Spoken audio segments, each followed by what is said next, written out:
유명한 천재 물리학자 아인슈타인의 일화입니다. 어느 날 아인슈타인이 기차를 타고 여행을 하고 있었는데 검편이 와가지고 승차권 좀 보여주세요. 주머니와 가방을 뒤져봤지만은 표를 찾지를 못했습니다. 당황하는 아인슈타인의 표정을 보면서 검편이 박사님 괜찮습니다. 박사님 표를 사셨다는 걸 제가 믿으니까 걱정 마세요. 그러자 아인슈타인이 막 바닥까지 샅샅이 뒤지면서 대답했어요. 아니 이건 표를 샀느냐 안 샀느냐의 문제가 아니에요. 내가 지금 표를 찾아야 어디로 가는지를 알 수 있단 말이에요.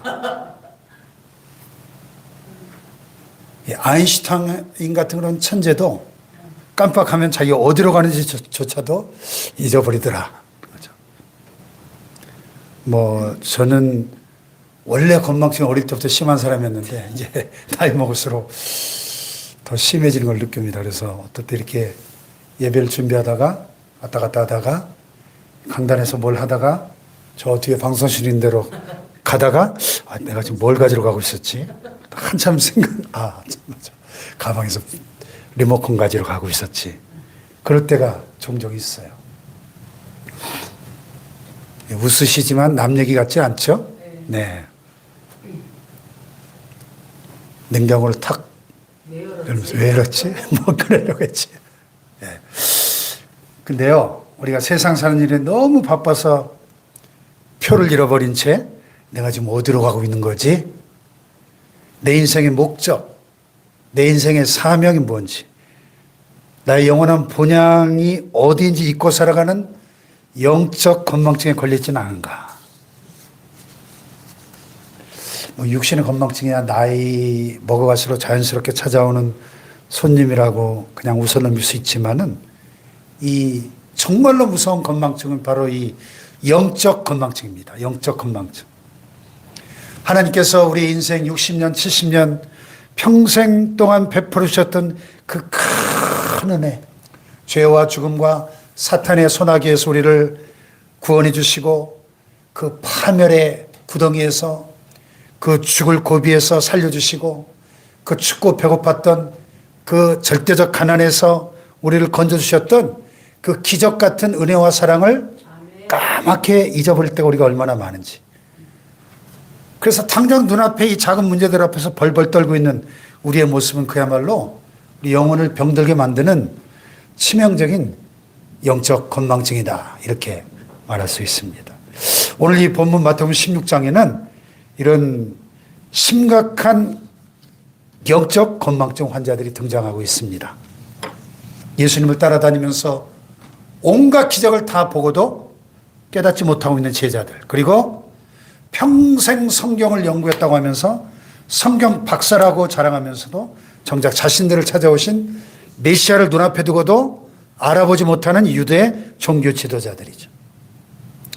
오늘 이 말씀을 통해서 우리 안에 영적 건망증을 발견하고 치유하고 참된 깨달음의 떡을 먹는 은혜의 시간 되기를 간절히 소망합니다. 아멘. 자, 여기 1절을 보세요. 1절 시작. 바리새인과 사두개인들이 와서 예수를 시험하여 하늘로부터 오는 표적 부인들을 청하니. 네, 여기 좀 낯선 장면이 나오는데요. 바리새인과 서기관들. 우리가 성경을 조금만 깊이 연구하신 분들은 이 구절에서 우리가 전율을 느끼게 됩니다. 왜냐하면 바리새인하고 사두개인은 절대로 섞일 수 없는 물과 기름 같은 존재들이었거든요. 역사적으로 볼 때 바리새인들은 철저한 율법주의자들이에요. 율법을 철저하게 준수하고 또 장로들의 그 유전과 전통들을 중시하는 종교적인 보수주의자들이었습니다. 대중의 지지를 기반으로 회당을 장악하고 있었고 그들은 영혼 불멸이나 부활이나 천사 같은 그 영적 세계를 믿었던 사람들이고 그런가 하면 그 로마의 식민지 지배 아래 고통받던 로마의 통치를 혐오하고 메시아의 도래를 통한 민족적 해방을 갈망하던 애국자들이죠. 반면에 사두개인들은 대제사장 가문을 중심으로 한 귀족 계급이었어요. 성전의 권력을 장악한 종교적 자유주의자들이었어요. 정치적 현실주의자들이었습니다. 그래서 모세 오경만을 정경으로 인정하고 영적 세계를 믿지 않았습니다. 내세를 믿지 않았어요. 부활이나 천사 같은 영적 세계와 내세의 존재를 부인하던 그런 자들입니다. 로마 권력과 결탁해서 기득권을 유지하는 데만 관심이 많았던 현실주의자들, 세속주의자들. 그러니까 여러분 이 두 그룹이 신학적으로나 정치적으로 물과 기름처럼 절대 섞일 수가 없는 앙숙이었어요. 바리새인들은 사두개인들을 볼 때마다 아우 저 속물들 세속화된 변절자들 이러면서 경멸했고, 사두개인들은 바리새인들을 볼 때마다 아유 저 광신주의자들, 광신적인 율법주의자들 이러면서 조롱했어요. 서로를 위선자니 배교자니 하면서 으르렁거리던 그들이 오늘은 딱 한 가지 목적, 예수를 잡아 죽이기 위해서 딱 손을 잡은 거예요. 이런 걸 적과의 동침이라고 그러죠. 적과의 동침. 존 메가더 목사님은 이걸 가리켜서 어둠은 빛을 대적하는 일에는 언제나 하나가 된다. 이것은 진리가 아닌 이익을 위해 연합하는 세상의 악한 속성이다. 그렇게 통찰했어요. 마치 빌라도와 헤롯이 평소에 원수지간이었는데 예수를 죽이는 일에 친구가 되니라. 이런 성경은 말씀하거든요. 세상은 이렇게 자기들끼리 이념으로 싸우고 이권으로 다투다가도 복음을 대적하고 교회를 무너뜨린 일에는 아주 기가 막히게 연합합니다. 이것이 악의 속성이에요. 이들의 연합은 진리를 찾기 위함이 아니라 자신들의 기득권을 위협하는 예수를 함정에 빠뜨리기 위한 악의적 시험이었던 것이죠. 그래서 항상 이게 속된 말로 마귀는 마귀들끼리 잘 통해요. 그러니까 김정은이 푸틴하고 딱 손잡는 거 보세요. 예? 또 북한하고 이란이 딱 찰떡궁합인 거 보세요. 참 신기하죠? 악은 악의 세력들끼리 연합하는 거예요. 자, 이들이 예수님께 와서 뭘 요구합니까? 1절에 보니까 예수를 시험하여 뭘 요구해요? 하늘로부터는 표적 보이기를 청하니 그랬어요. 아니, 예수님께서 이미 이 땅에 오셔가지고 수많은 표적들을 보여주시지 않았습니까? 맹인의 눈을 뜨게 하시고, 나병 환자를 깨끗게 하시고, 보리떡 5개로 5,000명을 먹이시고, 그 이상이 얼마나 더 많은 표적을 보여줘야 됩니까? 근데 그들은 하늘로부터는 표적. 그건 다 땅의 일들이고 인정 못하겠다. 모세처럼 하늘에서 만나가 내려오게 하든, 엘리야처럼 하늘에서 불이 떨어지게 하든, 하나님이 보증하는 천체 쇼를 보여달라 하는 거죠. 응? 좀 더 센세이셔널한 하늘로부터 오는 표적을 한번 좀 보여달라는 거예요.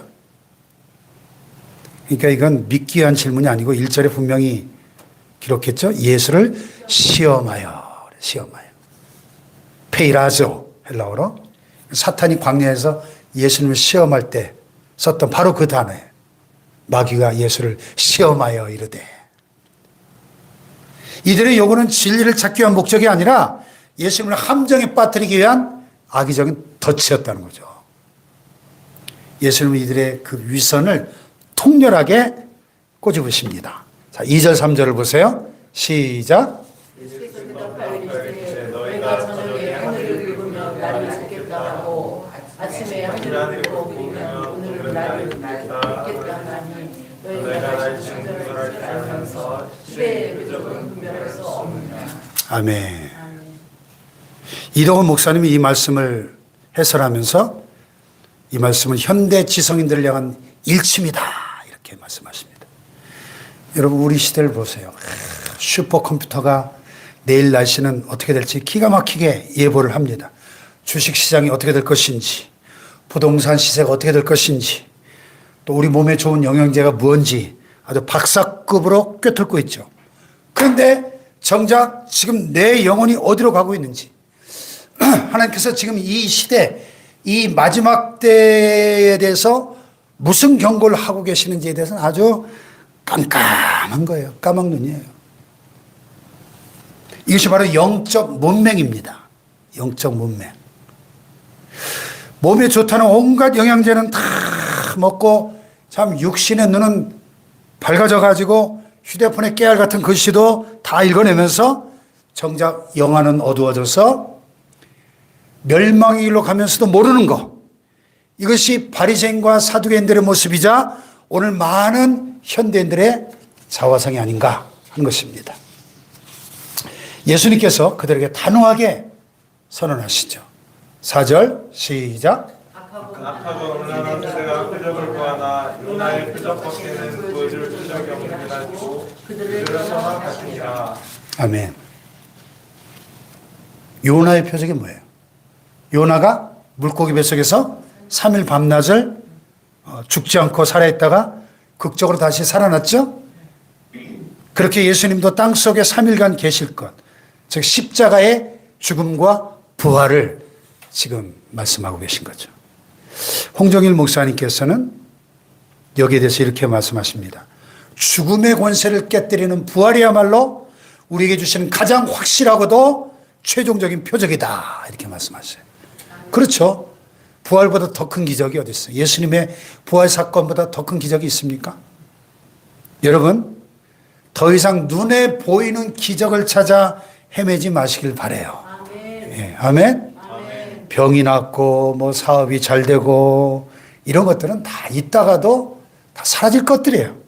그러나 나를 위해 십자가에 죽으시고 부활하신 예수 그리스도, 그분 자체가 우리에게 가장 큰 기적이요 표적임을 믿으시기 바랍니다. 아멘. 십자가와 부활 사건이 최대의 기적인 겁니다. 아멘. 하나님이 나를 위해 죽으시고 부활하신 이 사건보다 더 큰 기적이 어디 있겠어요. 아멘. 기적을 찾아다니는 신앙은 기적이 멈추면 사라지지만 십자가와 부활을 붙드는 신앙은 영원한 거예요.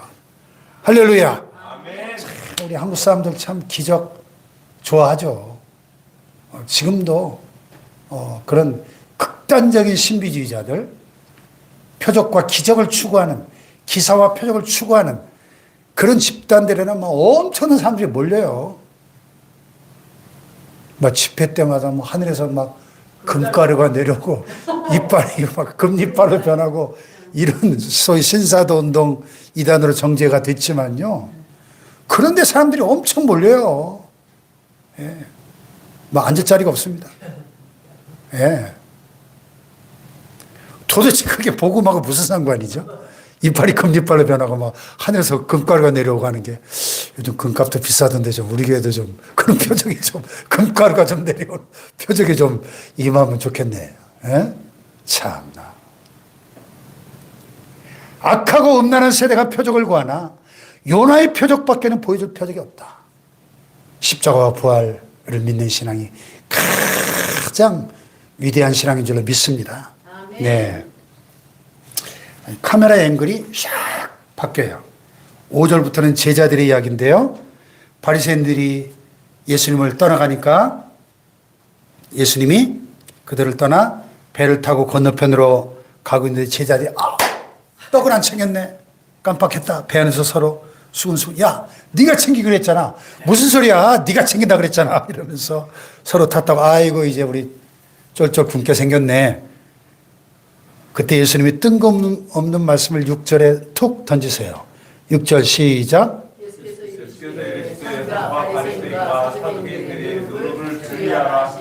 네, 예수님은 지금 영적인 독소, 잘못된 가르침의 위험성을 경고하시는 거죠.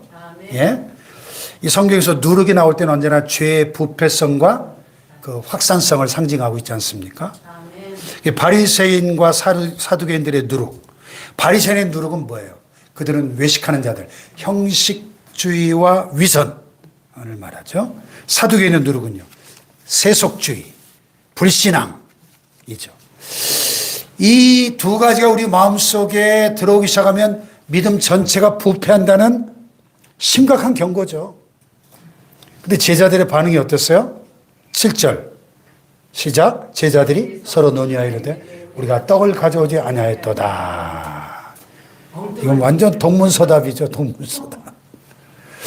예수님은 영적 누룩을 말씀하시는데 지금 제자들은 제과 전 빵을 생각하고 있습니다.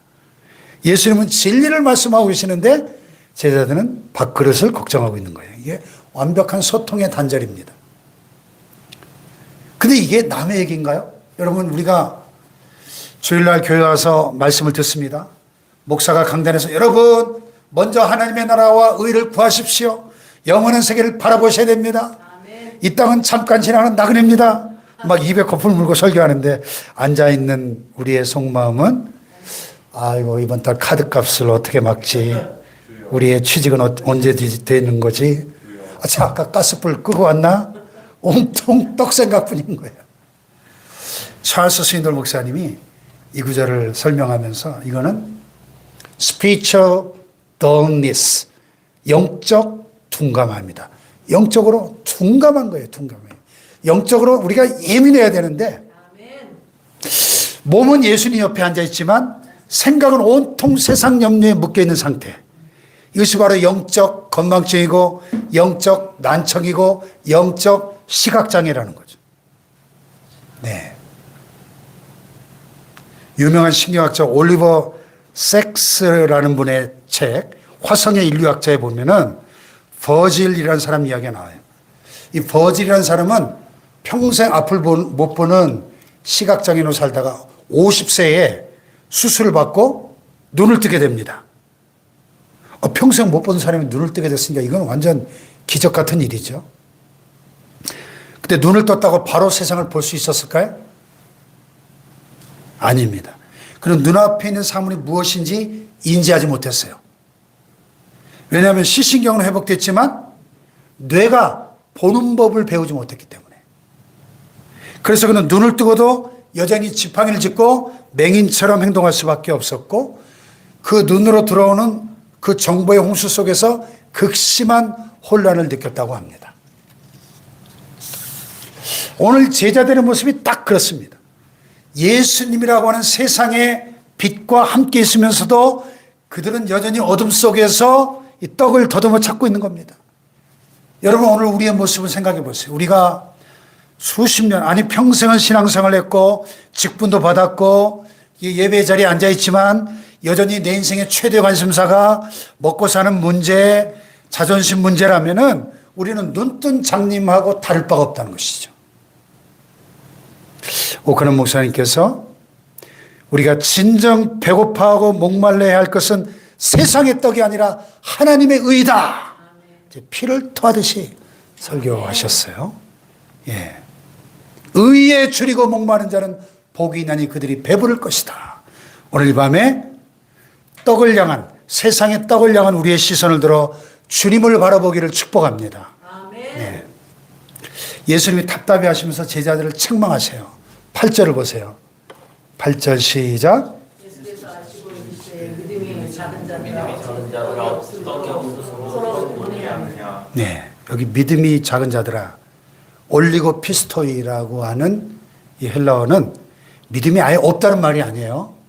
믿음이 있기는 있는데 너무 작아서, 믿음의 용량이 너무 작아. 그래서 현실의 문제를 덮어버릴 힘이 없다는 뜻입니다.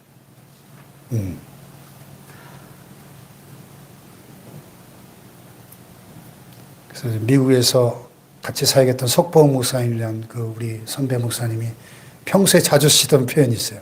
적게 믿는 자들아. 그러면 이렇게 믿음이 작은 자들아. 이거를 적게 믿는 자들아. 이렇게 표현하시더라고요. 믿기는 믿는데 너무 적게 믿어. 믿음의 용량이 너무 작으니까, 믿음의 용량이 이 떡의 문제보다 작으니까 늘 염려에 짓눌릴 수밖에 없다는 거예요. 예수님은 그들의 믿음을 키우시기 위해서, 믿음의 용량을 키우시기 위해서 기억을 소환하세요. 기억. 자, 9절, 10절을 볼까요? 9절, 10절 시작.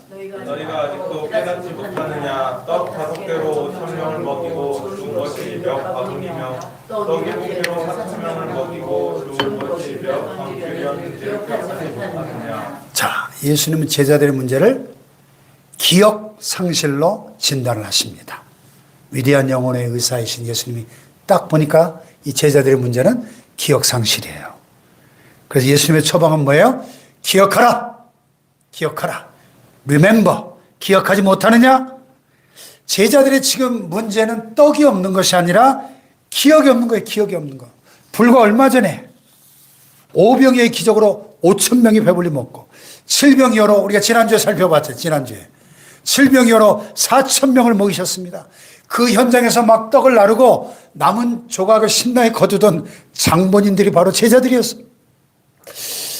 떡 냄새가 아직 그들의 손에 배어 있을지도 몰라요. 그런데 배를 타고 갈릴리 바다를 건너는 그 짧은 시간 동안 그 엄청난 은혜를 까맣게 잊어버린 겁니다. 신앙은 본질적으로 기억의 싸움이에요.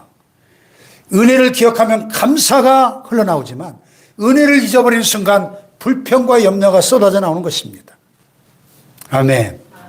우리가 나이 들수록 나도 모르게 튀어나오는 편이 있어요. 내가 왕년에 말이야, 라떼는 말이야, 이런 말 자주 하죠. 여러분, 세상 일은 왕년을 잊어야 하지만은 신앙은 왕년을 기억해야 돼요.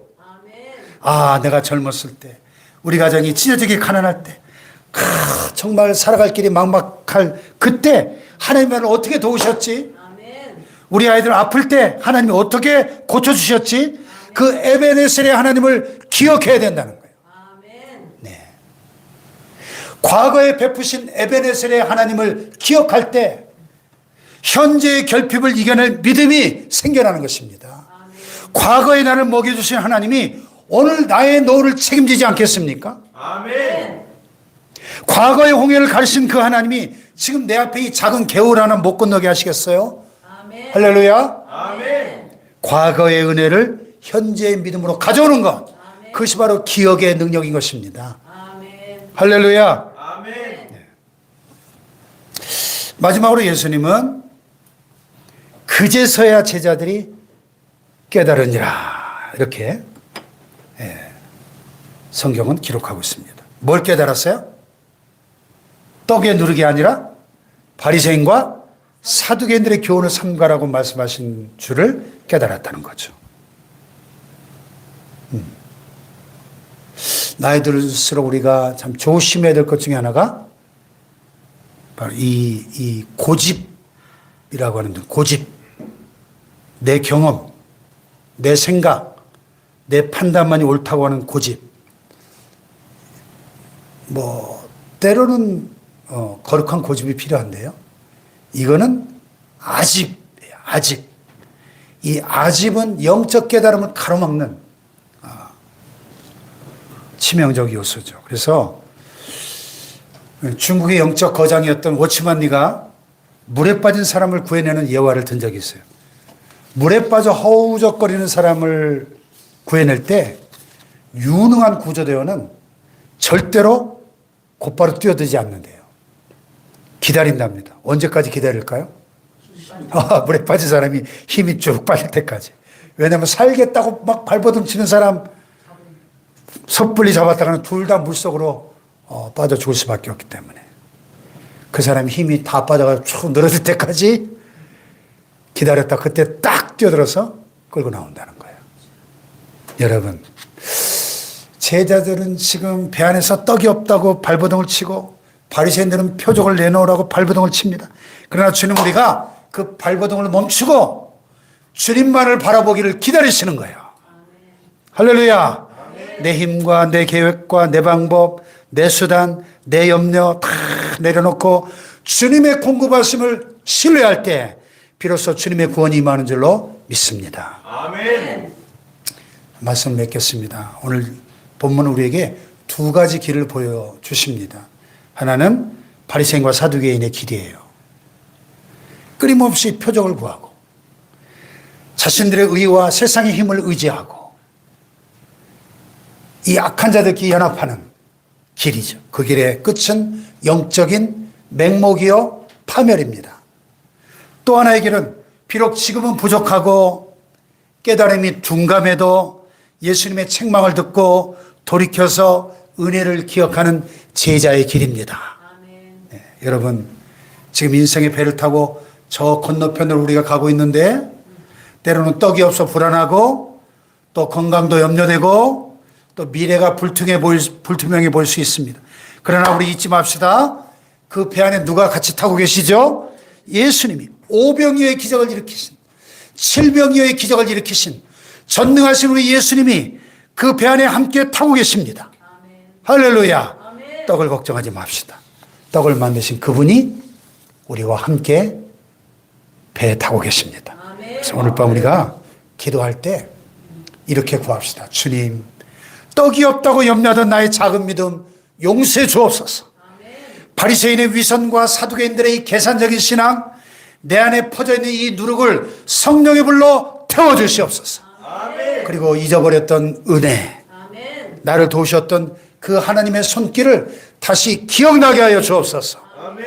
그래서 이 세상에 떡을 다 내려놓고 주님이 주시는 그 말씀의 떡, 깨달음의 떡을 먹고 배부르는, 영원히 줄이지 않는 그 은혜가 우리의 남은 생애 가운데 가장 복되고 아름답게 임하기를 주님의 이름으로 축원합니다. 아멘. 세상 흔들리고 함께 찬양하고 기도하는 시간 갖겠습니다.